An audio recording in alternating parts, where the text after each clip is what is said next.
बहुत समय पहले हिमालय की तलहटी में बसे एक छोटे से गांव देवपुर में एक वृद्ध और अत्यंत बुद्धिमान विद्वान रहते थे, पंडित जगन्नाथ। उनकी समझदारी और ज्ञान के कारण लोग दूर दूर से सलाह लेने आते थे। उसी गांव में एक युवक रहता था, हरिदत्त।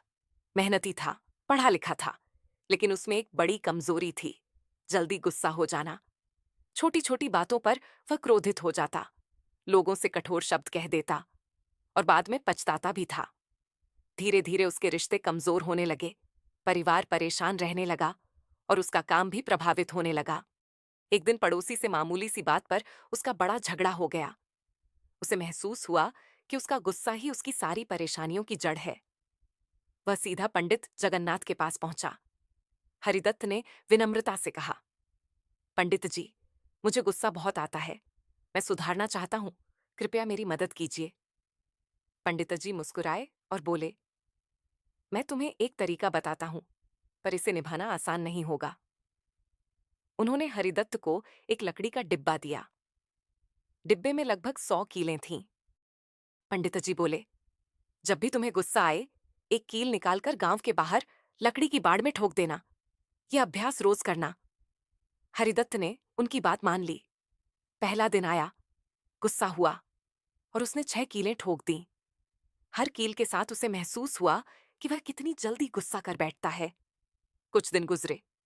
अब हर बार गुस्सा आने पर वह सोचने लगा, क्या वाकई इस वजह से मुझे एक और कील ठोकनी चाहिए? धीरे धीरे कीलों की संख्या कम होने लगी।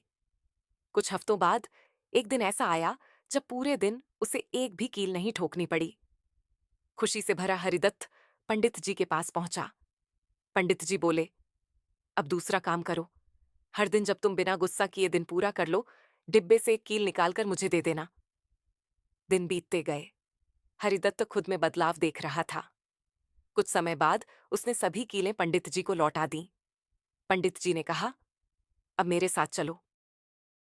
वे दोनों उस लकड़ी की बाड़ के पास पहुंचे जहां हरिदत्त कीलें ठोकता था। बाड़ जगह जगह छेदों से भरी थी। पंडित जी ने पूछा, हरिदत्त, क्या तुम इस बाड़ को पहले जैसा बना सकते हो? क्या ये छेद भर सकते हो? हरिदत्त ने धीमे स्वर में कहा, नहीं पंडित जी, ये निशान तो रह ही जाते हैं।